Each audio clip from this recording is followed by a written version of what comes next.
কাল তোমরা দেখেছিলে আমার ঘর, আমি তোমাদেরকে কোথায় থাকি না থাকি সমস্তটা দেখিয়েছিলাম। তারপর দেখো আমি কি কি করেছিলাম। তারপর আমি স্নান টান করে পুজো দিয়ে নিয়েছিলাম, কিন্তু স্নান করে কোনো লাভ নেই, ঠিক আছে? এই গরমের মধ্যে আমি সেকেন্ডের মধ্যে ঘেমে গেছি। যাই হোক, তারপরে যখন বাইরে বেরোলাম এরকম একটা টাক ফাটা রোদ দেখে তো আমি হয়ে গেছে আমার। যাই হোক, ঘরে গিয়ে সোনুকে খাওয়ালাম। সোনুকে খাওয়ানোর পর নিজে খেয়ে দিয়ে সমস্ত বাসন মেজে কাজ ফাজ করে নিয়েছিলাম। নিয়ে তারপরে আমি একটু শুয়েছিলাম। শুয়ে শুয়ে মারা দেখছিলাম, একটা সিনেমা দেখছিল, আমি ওটাই দেখছিলাম। যাই হোক, তারপরে আমরা একটু বেরিয়েছিলাম। আমি সোনুকে নিয়ে ভ্যাকসিন দিতে নিয়ে গেছিলাম।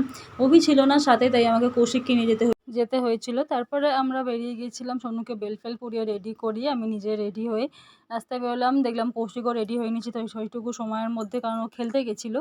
যাই হোক, তারপরে আমরা বেরোলাম। আর সোনু না এত সুন্দর রাস্তাটা দেখে এই রাস্তাটার মধ্যে পটি করে দিয়েছে। আর আমি সামনে বলে বলে যাচ্ছি যে রাস্তাটা কত সুন্দর কত সুন্দর।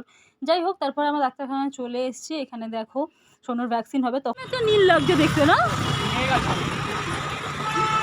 অদ্ভুত টাইপের নীল, কি সুন্দর লাগছে। তো তারপর ভিড় না থাকায় খুব তাড়াতাড়ি আমাদের ভ্যাকসিনটা হয়ে গেছিলো। আমরা তাড়াতাড়ি বাড়িও চলে এসেছিলাম।